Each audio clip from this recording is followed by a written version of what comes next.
इतने में ना उसने ऐसे हाथ घुमाया और इधर रसीद किया और मेरे कान से शांस, मुझे वो लड़का क्या कर रहा है, निकल यहाँ से। मैं कहाँ निकलूं भाई। स्कूल में पढ़ता था मैं, ऐसे हमारे घर के साथ एक बहुत बड़ा प्लॉट था, तकरीबन 1 एकड़ का होगा। उस साइड पे, एक साइड पे गांधी फेंकते थे लोग। तो मुझे एक लड़के ने इशारा किया, मैं परली साइड पे था, कहता है मैगी।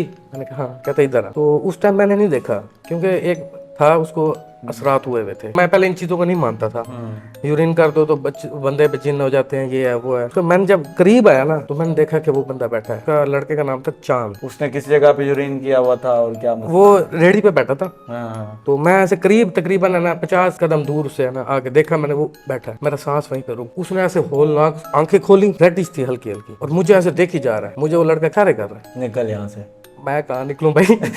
लिटरली उस समय टांगे ऐसे कांप रही थी। मैं साइकिल से उतरा हूँ नीचे, वो बंदा यकदम मेरे ऊपर भागा। मैं पीछे हूँ, उसने साइकिल उठाई है, पीछे एक दीवार थी तकरीबन 10-12 फुट पीछे थी, उन्होंने उठा के ऐसे फेंकी। वो ये जो लड़का आप बता रहे हैं, इसको असरात हुए थे। इसकी उम्र कितनी थी?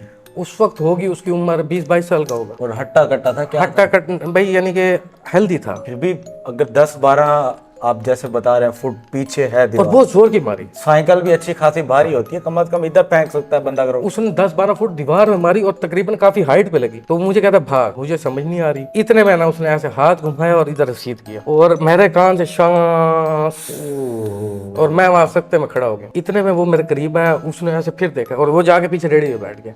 मैं भी वहीं पे ऐसे कांप रहा हूँ, आंखों में से आंसू निकले। थप्पड़ खाने के बाद यार कौन हंसता है, और मुझे समझ नहीं आ रही मैं क्या करूं। मैं पीछे भी नहीं भाग रहा, पीछे जगह थी लेकिन मेरे से नहीं भागा गया। तो वो थप्पड़ मुझे आज तक नहीं भूला। थप्पड़ मारा क्यों मैगी भाई उसने? यार वो अनकंफर्टेबल फील कर रहा होगा कि भाई एक बंदा उसकी तरफ आ रहा है। उस दिन के बाद है ना मुझे पता चला कि भाई जिन्नात भी होते हैं।